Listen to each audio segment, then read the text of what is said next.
Hi friends, இன்றைக்கி Sunday சமையல் vlog தான் பார்க்க போகிறோம். அதுக்கு முன்னாடி நான் கொஞ்சம் இங்கே வந்து க்ளீன் பண்ணிடுறேன். ஏன்னா ஸ்டவ் இதுக்கு மேலே எப்படி ஆகும்னு தெரியாது. அதுக்கு முன்னாடி கொஞ்சம் நீட்டாக க்ளீன் பண்ணி வச்சிடலான்ட்டு நான் எல்லாமே க்ளீன் பண்ண ஆரம்பிச்சிட்டேன். லீவ் நாள் வந்தாலே பசங்க அவங்களுக்கு பிடிச்ச ஃபுட்டு தான் கேட்பாங்க. ஸோ இன்றைக்கி வந்து நூடுல்ஸ் வேணும்னு ரொம்ப அடம் பிடிச்சிருந்தாங்க. சரி, நூடுல்ஸ் செய்கிறேன். ஆனால் அவங்களுக்கு தெரியாத நான் செய்ய போகிறது இந்த குதிரவாளி நூடுல்ஸ்னு. நிறைய மில்லட்ஸில் வந்து நூடுல்ஸ் இருக்குன்னு தெரியும், ஆனால் நான் இது வரைக்கும் வாங்கினதில்லை. இது வந்து நான் சூப்பர் மார்க்கெட் போயிருந்தப்போ ரேண்டமாக ஒன்று எடுத்துகிட்டு வந்தேன். நான் எப்படி இருக்குன்னு பார்க்கலாம் ஃபஸ்ட்டு செஞ்சுட்டு, அதுக்கப்புறம் மற்ற மில்லட்ஸ் எல்லாம் ட்ரை பண்ணலாம். வரகு, சாமை இதிலெல்லாம் கூட நூடுல்ஸ் இருந்தது. நான் ஃபஸ்ட்டு வந்து இதை பாயில் பண்ணிடுறேன். கொஞ்சம் வந்து சால்ட்டு, அப்புறம் வந்து கொஞ்சமாக வந்து ஆயில், அது கொஞ்சம் நல்லா ஸ்டிக் ஆகாமல் இருக்கிறதுக்காக போட்டு நூடுல்ஸ் நல்லா வெந்ததுக்கப்புறம் அது தண்ணி எல்லாமே வடிகட்டி இந்த மாதிரி ஆற வச்சிடலாம். அப்புறம் நான் திரும்பவும் அதே பேன் தான் எடுத்திருக்கேன். அதே பேனில் கொஞ்சம் எண்ணெய் போட்டுட்டு அதில் வெங்காயம், தக்காளி எல்லாம் போட்டு வதக்கணும். நான் வெங்காயம், தக்காளி எல்லாம் ஆல்ரெடி ரெடி பண்ணி வச்சுருக்கேன். ஒரு மீடியம் சைஸில் வெங்காயம் எடுத்திருக்கேன். இது நல்லா எண்ணெயில் போட்டு நல்லா வதக்கணும். நல்லா ஒரு ப்ரௌன் கலரில் ஆகிற வரைக்கும் நல்லா அதை வதக்கி விட்டுடணும். அப்புறம் அதில் கொஞ்சம் இஞ்சி பூண்டு பேஸ்ட்டு, அப்புறம் வந்து இந்த தக்காளி வந்து ஒரு மீடியம் சைஸை விட கொஞ்சம் சின்ன தக்காளி தான் போட்டேன். எப்போவுமே தக்காளி வதங்கும் போதே கொஞ்சம் உப்பு சேர்த்துக்கோங்க. அப்புறம் சீக்கிரமாக வந்து வதங்கிடும்.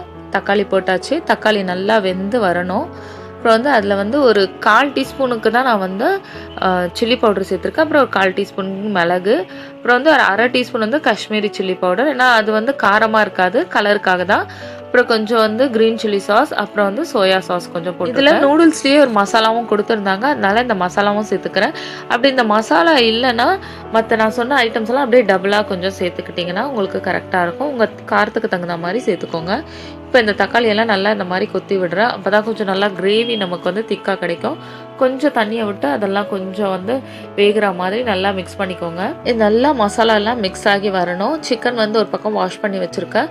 இதுக்கு வந்து நான் வந்து போன்லெஸ் சிக்கன் தான் யூஸ் பண்ணியிருக்கேன். இந்த மாதிரி குட்டி குட்டி பீஸாக கட் பண்ணிவிட்டு இதில் சேர்த்து விட்டுடலாம். அப்புறம் தண்ணியை ஊற்றிட்டு அது ஒரு பக்கம் கொஞ்சம் நேரம் வந்து வேகட்டும். நல்லா வெந்துருச்சுன்னா அவ்வளோதான், ரெடி. கொஞ்சம் கொத்தமல்லி தூவி இதை வந்து இறக்கிடலாம். நான் இந்த பக்கம் ஷிஃப்ட் பண்ணிக்கிறேன். அப்புறம் இங்கே வந்து ஒரு பேன் வச்சுக்கணும். அதில் கொஞ்சம் எண்ணெய் போட்டு இந்த மாதிரி ஃபுல்லாகவே எண்ணெயை வந்து நல்லா ஸ்ப்ரெட் பண்ணி விட்டுட்டு இந்த ஆறுன நூடுல்ஸை வந்து மேலே போட்டு கொஞ்சம் அந்த அடியில் மேலே இந்த மாதிரி கிறிஸ்பியாக ஆகிற மாதிரி கொஞ்சம் நேரம் நல்லா இந்த மாதிரி ஃப்ரை பண்ணி. இதுக்கு வந்து ஃபுல்லாகவே இந்த நூடுல்ஸை வந்து எண்ணெயிலேயே போட்டு ஃப்ரை பண்ணியும் செய்யலாம். நான் வந்து ரொம்ப அதில் ஏன்னா அந்த மாதிரி போட்டு நம்ம ஃப்ரை பண்ணும்போது ரொம்ப ஆயில் இழுத்துரும். அதனால நான் வந்து பாயில் பண்ணிட்டேன். அதுலேயே வந்து குக் ஆகிடுச்சு. ஸோ லைட்டாக மேல் பக்கம் மட்டும் கொஞ்சம் கிறிஸ்பியாக இருக்கிற மாதிரி கொஞ்சம் நான் வந்து இந்த மாதிரி ஷாலோ ஃப்ரை பண்ணிக்கிறேன். நல்லா திருப்பி விட்டுடணும். இந்த பக்கம் நம்மளுடைய இந்த கிரேவியும் ரெடி ஆகிடுச்சு. கொஞ்சம் மேலே வந்து கொத்தமல்லி தூவி அதை நான் வந்து தனியாக எடுத்து வச்சிடுறேன். இன்னொரு சைடு பார்த்திங்கன்னா நூடுல்ஸும் வந்து ரெடி ஆகிட்டு இருக்குது. நல்லா கிறிஸ்பி ஆகிடுச்சு பாருங்கள். இந்த மாதிரி கிறிஸ்பி ஆகிற அளவுக்கு விட்டாலே போதும். இதை வந்து இப்போ சர்வ் பண்ணுறது தான் எப்படின்னு காட்டுறவங்களுக்கு. அந்த நூடுல்ஸ் அப்படியே எடுத்து வச்சுக்கலாம். வச்சுட்டு அதுக்கப்புறம் ஒரு முட்டை எடுத்து ஆஃப் பாயில் போட்டுக்கலாம். நம்ம வந்து நூடுல்ஸ் வந்து எத்தனை பேருக்கு சர்வ் பண்ணுறோமோ அதே மாதிரி நம்ம வந்து கொஞ்சம் லைட்டாக ஃப்ரை பண்ணி ஒரு பிளேட்டில் தனியாக எடுத்து வச்சுக்கணும். அதுக்கு மேலே தான் இந்த ஆஃப் பாயிலை வந்து வைக்க போகிறோம். இது நல்லா கொஞ்சம் வெந்துடுச்சு. வெந்ததுக்கப்புறம் இதை எடுத்து நம்ம சர்வ் பண்ண போகிற இந்த பிளேட்டில் வந்து அந்த கிரேவியை மேலே ஊற்றிடணும். ஃபஸ்ட்டு நூடுல்ஸ் வச்சுட்டு அதுக்கு மேலே இந்த கிரேவி, சிக்கன் கிரேவியை மேலே போட்டுட்டு அதுக்கு மேலே வந்து இந்த ஆஃப் பாயில் வைக்கணும். வச்சுட்டு கொஞ்சம் உப்பு, அதுக்கப்புறம் வந்து பெப்பர், இது எல்லாமே தூவி கொடுத்தீங்கன்னா செம்ம டேஸ்ட்டாக இருக்கும். பசங்க சுத்தமாக மிச்சம் வைக்காமலே சாப்பிட்ருவாங்க. நாங்கள் ஒரு தடவை வந்து ரெஸ்டாரண்ட்டில் இந்த டிஷ் வந்து சாப்பிட்டுருந்தோம். அதுலேருந்து என் பையன் வந்து அடிக்கடி செஞ்சு தர சொல்லி கேட்டுட்டு இருப்பான். நான் வீட்லேயே வந்து செஞ்சு மீதி வச்சுக்கணும். 65 மசாலா போட்டு வச்சிடலான்னு நான் எடுத்துட்டேன். நல்லா மஞ்சத்தூள் போட்டு வாஷ் பண்ணிவிட்டு அதில் உப்பு, இஞ்சி பூண்டு பேஸ்ட்டு, அப்புறம் ரெடிமேட் மசாலா 65 மசாலா தான் போட்டிருக்கேன். அதை போட்டுட்டு கொஞ்சம் நான் வந்து லெமனும் சேர்த்துக்கிறேன். ஏன்னா நான் வந்து கொஞ்சம் கார்ன்ஃப்ளவரும் கடலை மாவும் சேர்ப்பேன். அப்போ கொஞ்சம் கரெக்டாக இருக்கும். அதனால கொஞ்சம் லெமன் சேர்த்துட்டு நல்லா மிக்ஸ் பண்ணிவிட்டு ஒரே ஒரு ஸ்பூன் தான் கார்ன்ஃப்ளவர் போட்டிருக்கேன். அப்போ தான் கொஞ்சம் நல்லா வந்து அந்த மசாலாலாம் மிக்ஸ் ஆகிருக்கும். நம்ம ஃப்ரை பண்ணும்போது வந்து பிரியாது, அதனால போட்டிருக்கேன். இது நல்லா மிக்ஸ் பண்ணிவிட்டு கொஞ்சம் நேரம் நான் வந்து ஃப்ரிட்ஜில் வச்சிடுறேன்.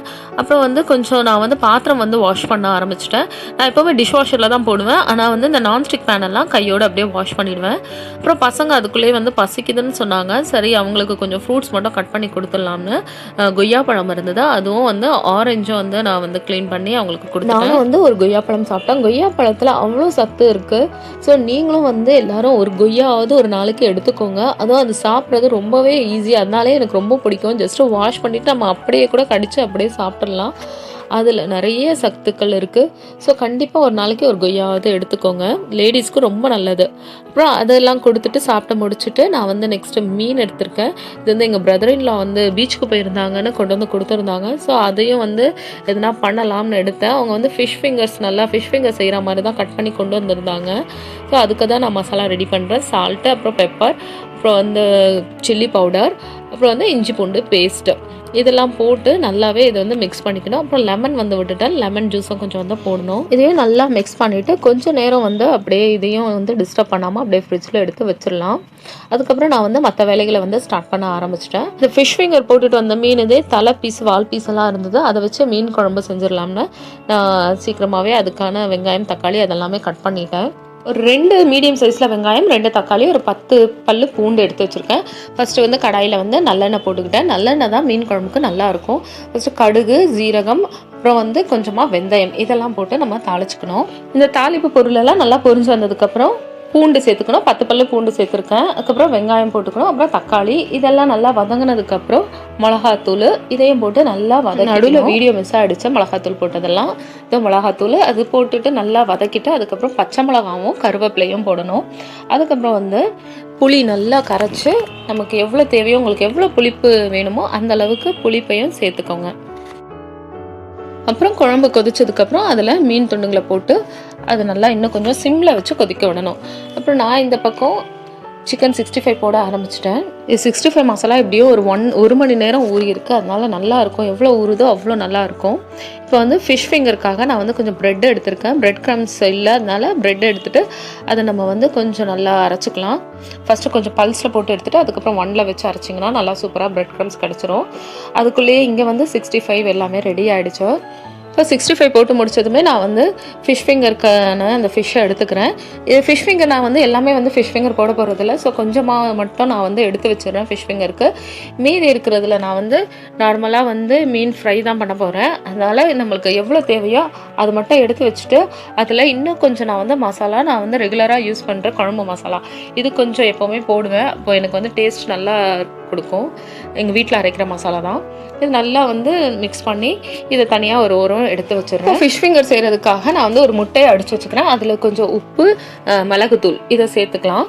இப்போ இந்த மீனை வந்து மசாலா போட்டிருக்கிற மீனை அந்த முட்டையில் வந்து கொஞ்சம் டிப் பண்ணிவிட்டு அதுக்கப்புறம் இந்த ப்ரெட் க்ரம்ஸில் கொஞ்சம் நம்ம வந்து ஸ்ப்ரெட் பண்ணி எடுத்து ஃப்ரை பண்ண வேண்டியது தான். இது அப்படியே கட்டி கட்டியாக வருது. நான் சரியாக பீட் பண்ணலான்னு நினைக்கிறேன். ஸோ மறுபடியும் வந்து கொஞ்சம் நல்லா வந்து பீட் பண்ணிக்கிறேன். முட்டையை நல்லா அடித்ததுக்கப்புறம் அந்த மாதிரி கட்டி கட்டியாக வராதுன்னு தான் நினைக்கிறேன். இப்போ மறுபடியும் நான் பண்ணி பார்க்குறேன் எப்படி வருதுன்னு. இப்போ அந்த மீனை எடுத்துகிட்டு நல்லா அதில் டிப் பண்ணிக்கலாம். இப்படி ஒவ்வொரு மீனையும் நல்லா முட்டையில் நல்லா முக்கி எடுத்துகிட்டு அப்புறம் வந்து ப்ரெட் க்ரம்ஸில் போட்டு பரட்டி எடுக்கிறதுன்னு இந்த மாதிரி எல்லாத்தையும் நான் வந்து ரெடி பண்ணி வச்சுக்கிறேன். நமக்கு எவ்வளோ தேவையோ அவ்வளோ ரெடி பண்ணி வச்சுட்டு அதுக்கப்புறம் அதை வந்து ஃப்ரை பண்ணி எடுத்துட வேண்டியது தான். நல்லா வறுக்கும்போது நல்லா கமகமான ஸ்மெல் வந்துக்கிட்டே இருந்தது. என் பசங்க வந்து பார்த்துட்டே இருந்தாங்க. சரி எல்லாத்தையும் ஃப்ரை பண்ணி வச்சுட்டேன். சூப்பராகவே வந்து ஃபிஷ் ஃபிங்கர் வந்து ரெடி ஆகிடுச்சு. இந்த பக்கம் வந்து நம்ம வச்சுருந்த மீன் குழம்பும் ரெடி ஆகிடுச்சு. நல்லா கொதிச்சு வந்துருச்சு. இதில் கொஞ்சம் லாஸ்ட்டாக வந்து கொஞ்சம் கொத்தமல்லி தூவி அதை மூடி வச்சிடலாம். மேக்ஸிமம் எல்லா வேலையும் முடிஞ்சிருச்சு. நான் சாப்பாடும் ஒரு பக்கம் வச்சு வடிச்சிட்டேன். அப்புறம் நம்ம வந்து மசாலா போட்ட மீன் கொஞ்சம் இருக்குது, அது வேறு ஃப்ரை பண்ணணும். அதையும் ஃப்ரை பண்ணி எடுத்தாச்சு. அப்புறம் ஃபிஷ் ஃபிங்கர் போடும்போது இந்த முட்டை கொஞ்சம் மீதி இருந்தது. நான் அதையும் வேஸ்ட் பண்ணாமல் அதில் இன்னும் கொஞ்சம் முட்டையை வந்து சேர்த்துட்டு கொஞ்சம் வந்து வெங்காயம், பச்சை மிளகாய் இதெல்லாமே போட்டுட்டு சூப்பராக கரண்டி ஆம்லேட் பண்ணிட்டேன். இதுதான் சண்டேக்கான ஸ்பெஷல் லன்ச். நீங்கள் வந்து சண்டேக்கு என்னென்ன சமைச்சிங்க எனக்கு கமெண்ட்டில் சொல்லுங்கள். இதுக்கு மேலே வந்து என் பசங்க வந்து பொறுமையாக இருக்க மாட்டாங்க. ஸோ அவங்களுக்கு சாப்பாடு எல்லாமே எடுத்து வச்சுட்டேன். நாங்கள் எல்லோரும் வந்து சாப்பிட போகிறோம். இந்த வீடியோ உங்களுக்கு பிடிச்சிருக்கும்னு நினைக்கிறேன். உங்களுக்கு இந்த வீடியோ பிடிச்சிருந்ததுன்னா மறக்காமல் லைக் பண்ணுங்கள். மாம்ஸ் லைஃப்பை ஃபாலோ பண்ணுங்கள். பாய். வேறு ஒரு வீடியோவில் பார்க்கலாம்.